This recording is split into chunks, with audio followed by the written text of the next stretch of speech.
Good morning, student. Today we are going to see the next topic on impact on climate, flora and fauna.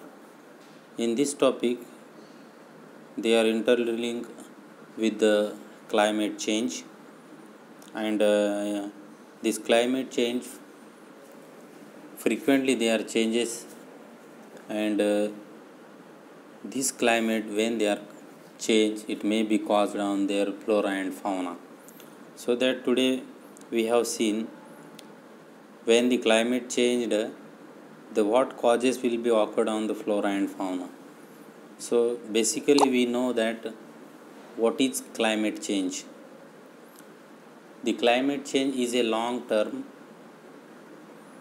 change in the average weather patterns that have come to define earth local and regional globally climates, that is known as the climate change. म्हणजे climate change हा असा aspect आहे की तो averagely weather पॅटर्नशी related आहे आणि हा weather pattern ज्या प्रकारे चेंज होतो त्या प्रकारे क्लायमेट चेंज होत असते. What is the climate change and it's causes? Humans are increasingly influencing the climate and the earth temperature by burning fossil fuels, cutting down rainforest and farming the livestock, and this add enormous amount of greenhouse gases to those naturally occurring in the atmosphere, increasing the greenhouse effect and global warming. So what is the example of climate change? तुम्हाला माहिती आहे की climate change म्हणजे काय, तर पर्यावरणामध्ये तापमानामध्ये कमी जास्त बदल ज्यावेळेस होतो त्यावेळेस क्लायमेट हा चेंज होतो. So this temperature are rising worldwide due to greenhouse gases trapping more heat in the atmosphere. Drought are becoming longer and more extreme around the world, and tropically storms becoming more severe due to warmer ocean water temperature. ज्यावेळेस temperature वाढते त्यावेळेस आपल्याला त्याचे परिणाम वेगवेगळे दिसतात. मग त्यावेळेस आपल्याला ग्रीन हाऊस गॅस किंवा जे काय ॲटमॉस्फिअर आहे त्या ॲटमॉस्फिअरला मेंटेन करणं फार आवश्यक असते. So this climate change is an area can affect the plant and animals. म्हणजे तुम्हाला माहिती आहे की जनरली हे आपल्याला प्लांट अँड ॲनिमल्स याच्यावरच ते काय होते इफेक्ट होत असते. प्लांट अँड ॲनिमल त्याचा इफेक्ट झाला की definitely this will be entire ecosystem will be destroyed. For example temperature gate वॉर्मर्स, many plant and animal they are destroyed, or the animal plants they are comes together and they are formed their severe damages. The climate change affects a number of variables that determine how much plants can grow. If the temperature increased in the earth, at the same time the extreme temperature and decrease the water availability and changes the soil condition, so that automatically overall the climate change is expected to stunt the plant growth. म्हणजे जी plant growth आहे ती plant growth climate चेंजमध्ये temperature वाढल्यामुळे वॉटरचं temperature वाढते, soil कंडिशनसुद्धा change होते आणि automatically जे plant growth होणार आहे ते ग्रोथ होत नाही. त्यानंतर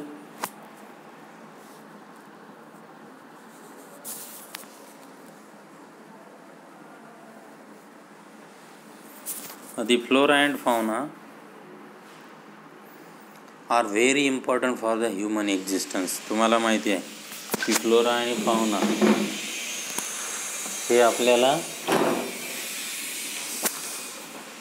कशासाठी उपयोगी आहे तर ह्युमन एक्झिस्टिंगसाठी. म्हणजे तुम्हाला माणसाला जर सर्वाईव्ह करायचं असेल तर आपल्याला डेफिनेटली प्लांट आणि ॲनिमलची गरज असते.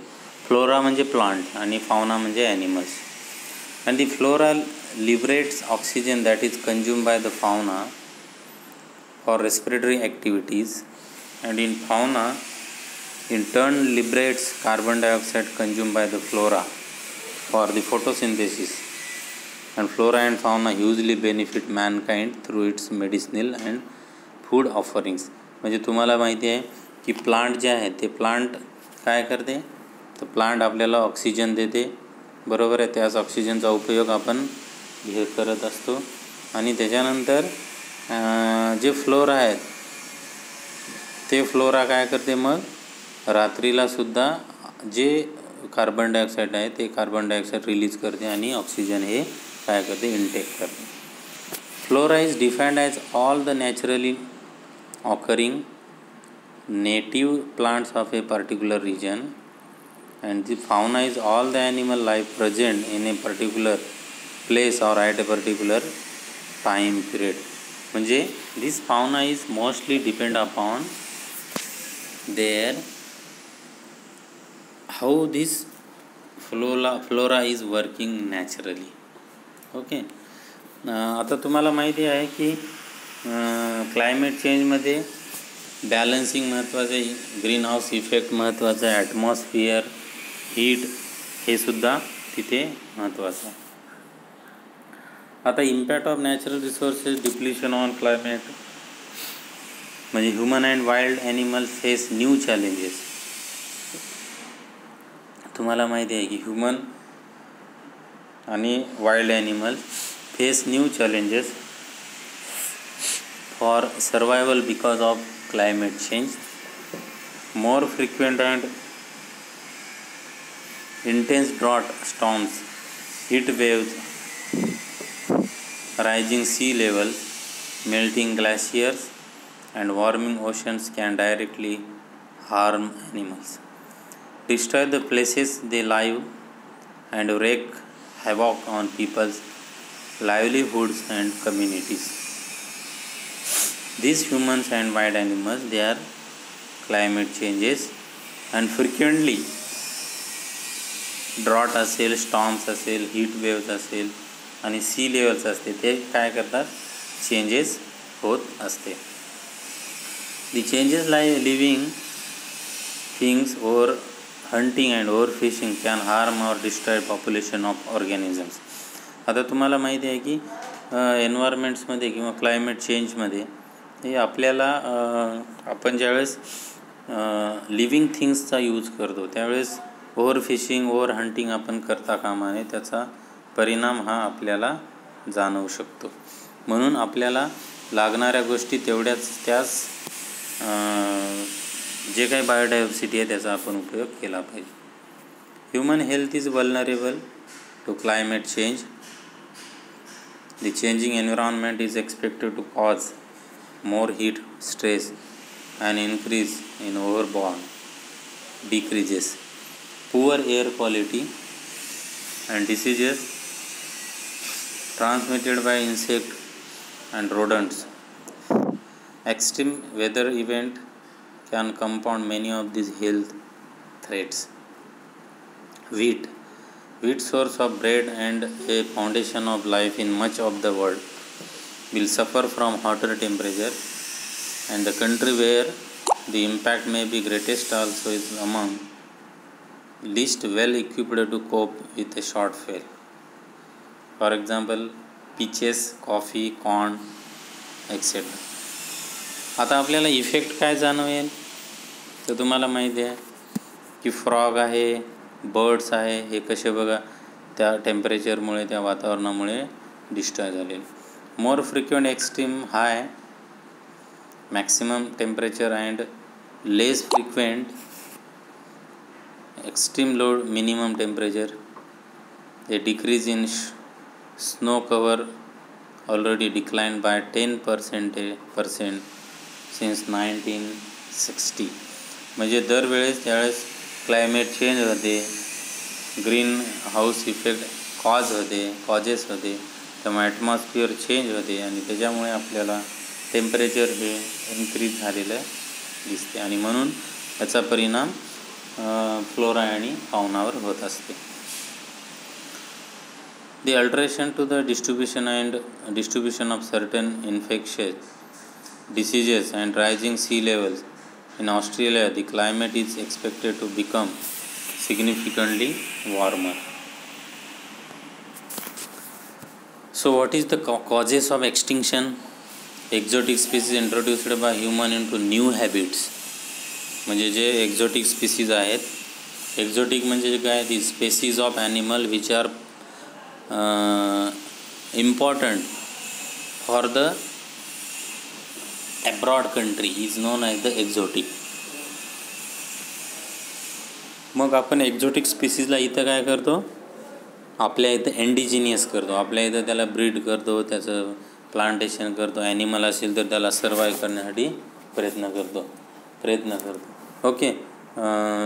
So over harvesting of fish, trees and other organisms, the global climate change largely due to the burning of fossil fuels, the pollution which adds chemical, the heat and noise to the environment beyond its capacity to absorb them.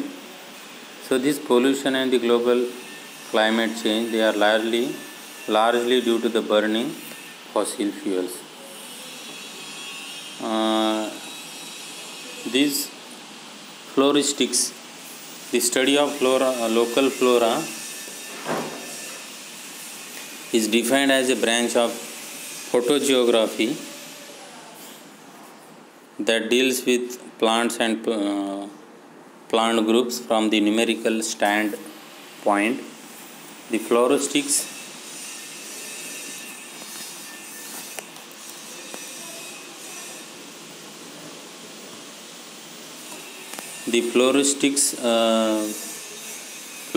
म्हणजे काय, तर it is relating to the study of the distribution of plants. म्हणजे प्लांटचं जे distribution असते त्याच्या related आपल्याला study करायचे असते, त्याला आपण फ्लोरिस्टिक्स म्हणतो. फ्लोरिस्टिक्स म्हणजे एक प्रकारचं फ्लोरा, फायटोजिओग्राफिकल किंवा प्लांट आणि plant groups. The फ्लोरिस्टिक्स cover how many टॅक्सा, categories of टॅक्सा group that are in A given area. Developing A flora is the most fun and tedious work of a botanist. So you know that very well. This is the impact of climate change of livestock production आहे. त्याच्यामध्ये growth आहे, milk production आहे, reproduction आहे, adaptation आहे, disease occurrence आहे. म्हणजे जर समजा आपल्याला ग्रोथ करायची असेल तर इम्पॅक्ट ऑफ क्लायमेट चेंज जे आहे ते लाईव्हस्टॉक प्रोडक्शनवर कसा इफेक्ट होते. बॉडी ग्रोथ होत नाही, body condition scoring, average daily gain, feed intake, feed conversion efficiency, ॲलोमेट्रिक measurements, milk production, milk quality, असे मिल्क प्रोडक्शन, रिप्रोडक्शन असेल, ॲडॅप्टेशन्स असेल, डिसीज, म्हणजे याच्यावर त्याचा परिणाम होऊ शकतो. ग्रोथमध्ये feed intake, feed conversion efficiency, ॲलोमेट्रिक measurements होते. Milk प्रोडक्शनमध्ये milk production, milk quality, lactose, milk fat, solid non fat, milk protein याचा इफेक्ट होतो.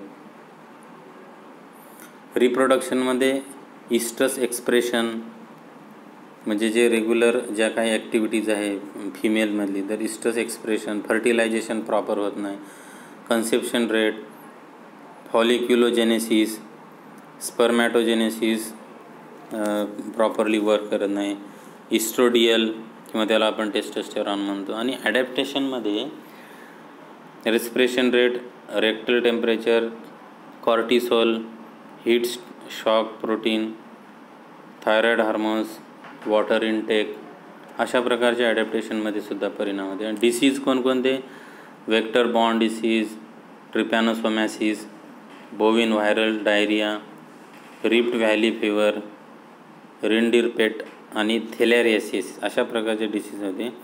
दिस disease is required to reduce the production and severe economic losses. जर समजा climate change झालं, okay, आणि climate change झालं, त्याचा effect झाला, तर अशा प्रकारचे इम्पॅक्ट तिथे फ्लोरा फॉनावर किंवा डायरेक्टली ह्युमनवर सुद्धा होऊ शकते. आणि मग त्याच्यामुळे आपल्याला हे काय केलं पाहिजे, तिथे कंट्रोल करणं आवश्यक आहे. अदरवाईज आपल्याला याचा परिणाम होईल आणि मग फ्लोरा फाउना हा नाहीसा होण्यास काही वेळ लागणार नाही.